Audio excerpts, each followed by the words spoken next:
जय हिंद दोस्तों, स्वागत है आपका आपके अपने यूट्यूब चैनल यूपी एग्जाम्स में। दोस्तों, इस वीडियो के माध्यम से मैं 21 नवंबर के फर्स्ट शिफ्ट में जो यूपी पीसीएल का पेपर हुआ है उसका पूरा एनालिसिस लेके आया हूं कि किस टॉपिक से कितने प्रश्न पूछे गए थे, कहां कहां से प्रश्न पूछे गए थे। पूरा इसमें जितने भी क्वेश्चन लिए गए हैं ये जो पेपर दे के बच्चे आए हैं उनसे पूछने के बाद इसको इसमें ऐड किया गया है। अगर आप ये वीडियो पूरा देख लेते हैं तो आपको पूरी तरह से पता चल जाएगा कि कौन सा क्वेश्चन किस हिसाब से आ रहा है और किस हिसाब से हमको पढ़ाई करनी है। बात करें पेपर के लेवल की तो पेपर का लेवल सही था, ना बहुत ज़्यादा कठिन आया था ना बहुत ज़्यादा आसान आया था। जो पेपर था एकदम नॉर्मल पेपर था। अब बात करें सभी क्वेश्चन की तो जीके का पेपर बहुत नॉर्मल आया था। इसमें अगर क्वेश्चन की बात करें तो एक क्वेश्चन पूछा गया था पंचायती राज से, पंचायती राज दिवस कब मनाया जाता है। ये नॉर्मल क्वेश्चन है, सभी बच्चों को पता होगा, 24 अप्रैल को। उसके बाद एक क्वेश्चन भाषा से पूछा था। आपको जितने भी संशोधन के माध्यम से भाषाएं ऐड की गई हैं सभी याद कर लेनी है, सभी रट लेनी है। उसके बाद कौन से राज्य में कौन सी भाषा बोली जाती है इसको भी आपको देख लेना है। उसके बाद राष्ट्रपति से एक क्वेश्चन आएगा दोस्तों। राष्ट्रपति से एक क्वेश्चन आया था दोस्तों। जो पेपर देख के आता है बच्चे को पूरा क्वेश्चन याद नहीं रहता है, लेकिन वो ये बता दिया था कि हाँ राष्ट्रपति से आया था, इस टॉपिक से आया था, इस टॉपिक से आया था, तो उस हिसाब से मैं ये सारे क्वेश्चन आपके लेके आया हूँ। उसके बाद शुद्ध सोने की मात्रा पूछा गया था, कितने कैरेट का होता है तो आप सबको पता है।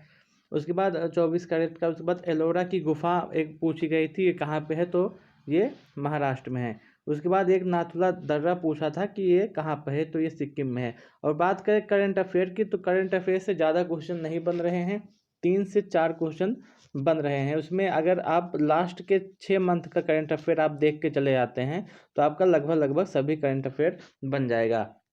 उसके बाद एक पूछा था कथकली कहाँ का है तो ये केरल का है। आपको शास्त्रीय वाले जितने भी नृत्य हैं सबको पढ़ के आप आराम से जाने हैं कि कौन सा कहाँ का है। उसके बाद नीति आयोग के उपाध्यक्ष पूछे गए थे, ये सुमन की बेटी हैं। आपको जितने भी समिति हैं, जितने भी आयोग हैं, सबके उपाध्यक्ष और अध्यक्ष सभी के पढ़ के जाने हैं। उसके बाद नोबेल प्राइज़ पूछा था कि फर्स्ट भारतीय कौन था जिसे नोबेल प्राइज़ दिया गया था, तो वो रविंद्रनाथ टैगोर थे, जिनको 1913 में दिया गया था। एक पूछा था उत्कल दिवस कब मनाया जाता है, तो उत्कल दिवस जिसे उड़ीसा दिवस भी कहते हैं ये 1 अप्रैल को मनाया जाता है। उसके बाद एक सैन्य अभ्यास पूछा था, वो बच्चा नहीं बता पाया कि कौन सा सैन्य अभ्यास था, बस इतना बताया कि एक सैन्य अभ्यास पूछा था। उसके बाद ऋग्वेद की सूक्तियाँ पूछी गई थी, तो कितनी सूक्तियाँ हैं। उसके बाद दीन इलाही किसके द्वारा शुरू किया गया था या किस सन में शुरू किया गया था ये पूछा था, तो ये अकबर के द्वारा 1582 में शुरू किया गया था। उसके बाद बंगाल के प्रथम गवर्नर जनरल पूछे गए थे, तो वारेन हेस्टी हैं 1774 में। ये सारे क्वेश्चन आपको जीके के हैं जो दोस्तों के माध्यम से पूछने के बाद पता चले हैं। काफ़ी अच्छे हैं क्वेश्चन पूछे गए थे। उसके बाद अगर कंप्यूटर की बात करें तो कंप्यूटर में आपको घबराने की कोई बात नहीं है। आपका अगर थोड़ा सा भी आप पढ़े होंगे तो आपका 20 प्लस आराम से हो जाएगा। कंप्यूटर की कोई दिक्कत नहीं है, लेकिन अगर आपको कंप्यूटर अभी दिक्कत लग रहा है, आपका 20 प्लस नहीं हो रहा है, तो आप MS ऑफिस पढ़ के चले जाएंगे। इसमें से काफ़ी क्वेश्चन पूछा गया था।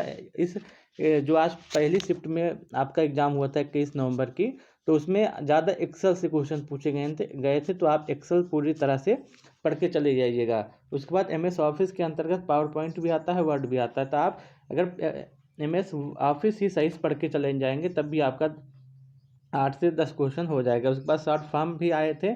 उसके बाद शॉर्टकट की भी 1-2 आया था। और बेसिक अगर आपको कंप्यूटर का नॉलेज है, बेसिक तो आपका कंप्यूटर आराम से 20 प्लस हो जाएगा। कोई दिक्कत कोई घबराने वाली बात नहीं है। अगर आपको बेसिक नॉलेज है कंप्यूटर की तो आपका 20 प्लस आराम से हो जाएगा। जैसे 2 क्वेश्चन इसमें एक शॉर्ट फॉर्म के पूछे गए थे, एक बायोस का फुल फॉर्म पूछा गया था जो है बेसिक इनपुट आउटपुट सिस्टम, और एक फुल फॉर्म पूछा गया था यूनिवाक का, तो यूनिवर्सल ऑटोमेटिक कंप्यूटर इसका होता है। ये सारे क्वेश्चन आपके कंप्यूटर के पूछे गए थे। दोस्तों फिर से मैं बता रहा हूँ कि कंप्यूटर में आपको घबराने की कोई ज़रूरत नहीं है। अगर आपका अभी भी 20 प्लस नहीं हो रहा है तो आप आराम से MS ऑफिस और ये 2-3 टॉपिक आप पढ़ के चले जाएंगे तो आपका 20 प्लस आराम से हो जाएगा। कंप्यूटर का क्वेश्चन बहुत ज़्यादा कठिन नहीं पूछा जा रहा है।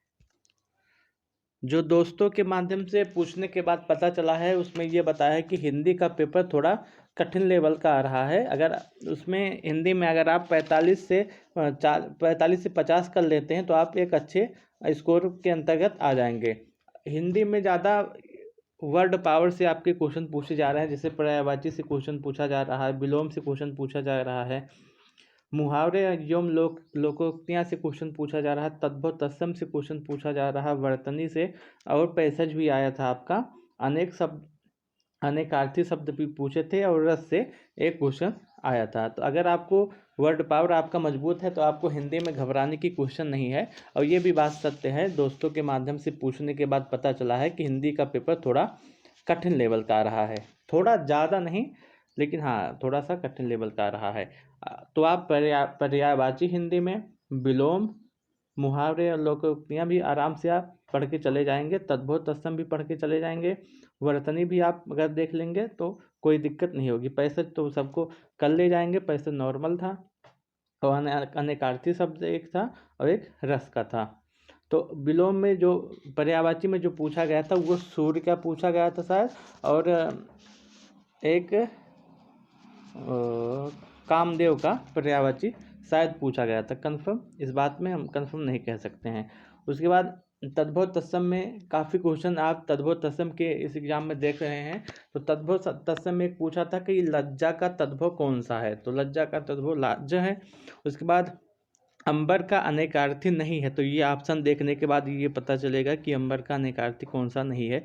उसके बाद एक शाह का उच्चारण स्थान पूछा जाए तो तालु है। उसके बाद एक पूछा था जुगुप्सा का किस का स्थायी भाव है, तो ये आप सबको पता ही होगा। उसके बाद अगर हम बात करें रीजनिंग की, तो रीजनिंग का पेपर कोई दिक्कत नहीं। रीजनिंग का पेपर अगर आप पूछे कैसा था, तो सभी लोग कह रहे हैं कि रीजनिंग का पेपर काफ़ी इजी था। आप 45 में से 40 बहुत आराम से बिना कुछ किए कर ले जाएंगे। जिसमें रीजनिंग के सेक्शन में आपका नंबर सीरीज से 2 से 3 क्वेश्चन पूछे गए थे, लेटर सीरीज से आपके दो से 3 क्वेश्चन पूछे गए थे, जो कि बहुत इजी क्वेश्चन थे, बहुत ज़्यादा कठिन नहीं थे। कोडिंग डिकोडिंग के आपके एग्जाम में 3 से 4 क्वेश्चन पूछे गए थे। कथन निष्कर्ष से 2 से 3 क्वेश्चन पूछे गए थे। उसके बाद पजल का एक क्वेश्चन आया था, पजल का, जिसमें 6 व्यक्ति थे और एक मंजिले पे सभी लोग को बिठाया गया था। उसके बाद डाइस से एक क्वेश्चन आया था, वो भी बहुत आसान था।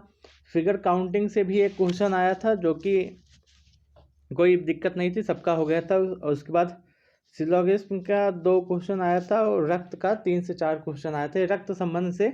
और कोडिंग डिकोडिंग से काफ़ी क्वेश्चन आ रहे हैं। तो आपको अगर आपका ये सेक्शन कमज़ोर है तो आप पढ़ के ज़रूर जाइएगा। बात करें इंग्लिश के सेक्शन की, तो इंग्लिश का सेक्शन भी बहुत ज़्यादा कठिन नहीं पूछा गया था। जिसमें अगर आप सिलेबस के हिसाब से पढ़े होंगे इंग्लिश, तो आपको कोई दिक्कत नहीं होगी, क्योंकि इसमें सिलेबस के हिसाब से ही सभी क्वेश्चन पूछे जा रहे हैं। जिसमें आपका फिल इन द ब्लैंक्स से 4 से 5 क्वेश्चन पूछे गए थे। उसके बाद पैसेज भी था। उसके बाद एंटानिम्स एंड सिनोनिम्स से 4 से 5 क्वेश्चन पूछे गए थे।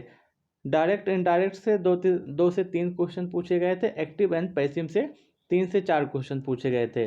उसके बाद एडम्स एंड फ्रेज से 4 से 5 क्वेश्चन पूछे गए थे। एरर स्पॉटिंग से 3 से 4 क्वेश्चन पूछे गए थे। वन वर्ड सब्स्टिट्यूशन से 2 से 3 क्वेश्चन पूछे गए थे। और फिगर ऑफ स्पीच से 4 से 5 क्वेश्चन पूछे गए थे। ये आपके पूरे पेपर का एनालिसिस है। पेपर मैं फिर से बता रहा हूँ, पेपर बहुत ज़्यादा इजी नहीं था, न कि बहुत ज़्यादा कठिन नहीं था, नॉर्मल पेपर था। अगर आप इस पेपर में 140 प्लस ले आते हैं तो आप टाइपिंग के लिए एक पूरा उम्मीद है कि आप क्वालिफाई हो जाएंगे। और बाकी जैसे क्वेश्चन मिलेंगे आपको वीडियो के माध्यम से या कमेंट सेक्शन के माध्यम से आपको नीचे बता दिया जाएगा। और सेकंड शिफ्ट की एनालिसिस आपको शाम को 9 बजे तक मिल जाएगी। वीडियो को लास्ट तक देखने के लिए आपका बहुत बहुत धन्यवाद। अगर आपको वीडियो थोड़ा सा भी इन्फॉर्मेटिव लगा हो, थोड़ा सा भी, तो वीडियो को एक लाइक ज़रूर कीजिएगा और चैनल को सब्सक्राइब ज़रूर कीजिएगा। धन्यवाद।